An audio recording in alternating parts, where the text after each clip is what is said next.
Hello everyone and welcome back to another video. Today we are going to be talking about all of the loadouts that I used in my solo flawlesses. I will be strictly covering the ones that I have done thus far, starting from Pit of Heresy all the way to Grasp of Avarice. So let's begin. For most of these I used either a Solar Titan or a Strand Titan. The main loadouts that I used for these were Hammer of Soul with Ember of Combustion, Ember of Mercy, Ember of Searing, Ember of Empyrean, Sol Invictus, and Roaring Flames, with Healing Grenades, Throwing Hammer, Catapult Lift, and Towering Barricade. For when I wasn't using Hammer of Soul and I was using Burning Maul, I would have on Pyrogale Gauntlets. But while I wasn't wearing Pyrogales and I had Hammer of Soul, I would always have on Synthoceps. These two would never come off at all during these runs. Now let's get into the armor. Obviously I mentioned Synthoceps and Pyrogales, but let's talk about my headpiece. For my headpiece, I always started off with hands-on, being that I will always be throwing a hammer or meleeing with Strand. I will be using hands-on all the time. For Ashes to Assets, I could easily change this with Heavy Ammo Finder. Being that I will be using Healing Nade, this was the best option. Or I could go with a double hands-on. Then on my chest piece, I would go for Harmonic Resistance, and depending on which encounter I'm in, I would go for an Arc Resistance, a Void Resistance, a Concussive Dampener, a Melee Damage Resistance, or a Sniper Damage Resistance. Arc wasn't really that much of a hit for me, but I would take it either way. On my boots, I would have Recuperation. Depending on my weapon, I would either have on a Solar Weapon Surge or an Arc Weapon Surge, and then Elemental Charge. On my mark, I would have Bomber, Proximity Ward, and Reaper.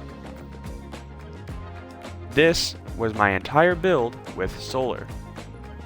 On my gauntlets, I would have Bolstering Detonation, Heavy-Handed, and Impact Induction. These would vary throughout each encounter. Same thing with Pyrogales. I would have on Focusing Strike, Firepower, but easily would be changed with Heavy-Handed. For Strand, I would have on the only super that they have, Blade Fury, with a Rally Barricade instead of a Towering Barricade, but easily changed out, Catapult Lift, the only melee that you get, and depending on my encounter, I would switch from Grapple to Shackle Grenade, and I will get further into this the more we get on. For my aspects, I would only use Into the Fray, Banner of War. For my fragments, I would use Thread of Generation, Thread of Propagation, Thread of Binding, and Thread of Fury. For my armor, I would only keep on Synthoceps and have nothing else on. For my helmet, I would have on a Heavy Ammo Finder, Hands-On, and Dynamo. On my chest piece, depending on each encounter, I would have on the same as before, Arc Resistance, Solar Resistance, Concussive Dampener, or Melee Damage Resistance, or Sniper Damage Resistance. And, if there is Void Resistance. For my legs, I would have on Recuperation, Invigoration, and Elemental Charge. For my mark, I would have on Powerful Attraction, Outreach, and Utility Kickstart. Easily interchangeable with Proximity Ward and or Reaper. For the first encounter of Pit of Heresy, I went with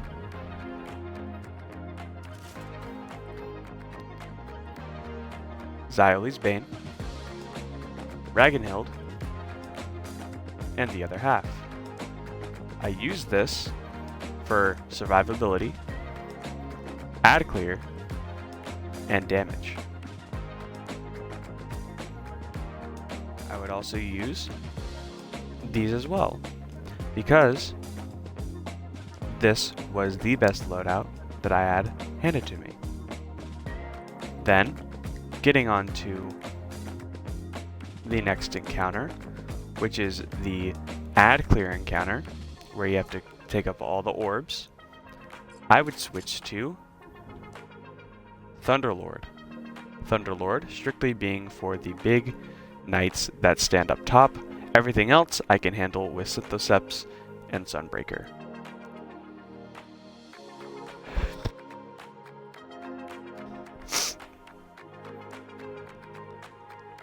Then, for the next encounter, being the jumping puzzle / ad clear jumping puzzle, I would switch to the other half again, and then put on either a scatter signal or a conditional finality. Then for the final encounter, I would switch to Strand. And in this encounter, I would have access to everything else at my disposal and keep the damage. In Prophecy, I started off with Strand, the other half, in the first encounter. Being that I could skip this part of the encounter, this is all I needed. Then, first boss. For the first boss, I used this simple loadout: Ragnhild, Xyle's Bane, Tractor Cannon, with Synthoceps, and Berserker Titan. For the next encounter, I would switch immediately to Solar. I would also use the other half. In the next encounter, I would use Solar with Xenophage, along with Xyle's Bane and Scatter Signal. Xenophage is strictly for the Hobgoblins being there the entire time, and this one-shotting each of them. Xyle's Bane for ad clear, and Scatter Signal for damage on the knights.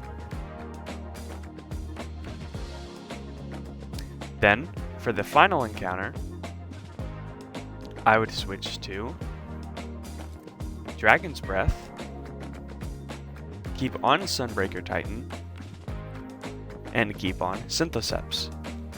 This was the loadout I had decided on after using Strand, which did not help at all, or neither did Burning Maul. This gave me consistent damage and was probably the best in damage, along with Sleeper Simulant. Now on to Warlord's Ruin. For the first encounter of Warlord's Ruin, I would start off with this build: Xyle's Bane, Ragnhild, Tractor Cannon, Synthoceps, and Strand Titan. Then, I would keep this build for the jumping puzzle, and now on to the first real boss, the Ogre. For the Ogre encounter, I would use this build: Scatter Signal, Xyle's Bane, Sleeper Simulant, Synthoceps, and Hammer of Soul Titan. I kept this because I wasn't getting consistent damage with Burning Maul, and it was a pain to swap to Byrogales and then to Synthoceps again. For the next part of the encounter, I would keep on Sunbreaker, and I would switch to the other half so that the phalanxes could not swing me off of the map. Then, for the final encounter, I would use Strand Titan, Synthoceps, Izanagi's Burden, Xyle's Bane, and a Crux Termination. I ended up using a Crux Termination with Slide Shot Surrounded at first because I didn't know the damage that Explosive Light would do more than Surrounded. When you're doing a solo flawless, Surrounded is not going to be your best friend. Explosive Light will. It is easier to proc, and it is much easier to get, plus you will have it in the entire duration of your damage phase. Unlike Surrounded, when you are only around enemies that are currently trying to kill you. And finally, we have Grasp of Avarice.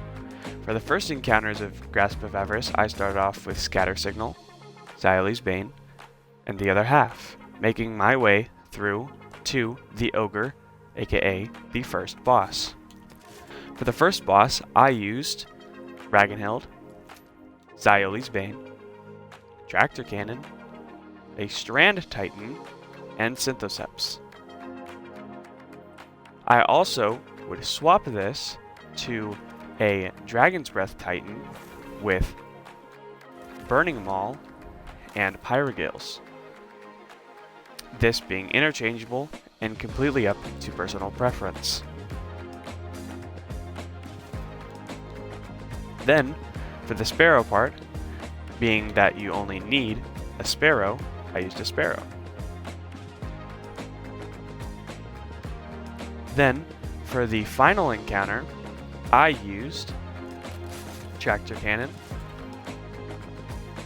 a Sunbreaker Titan, with Xyle's Bane and Ragnhild.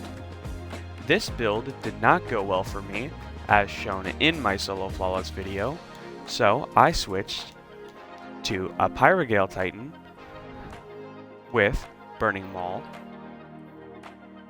Xyle's Bane, swapping to and from Wish Ender for the Shank, and swapping between Dragon's Breath when damage started.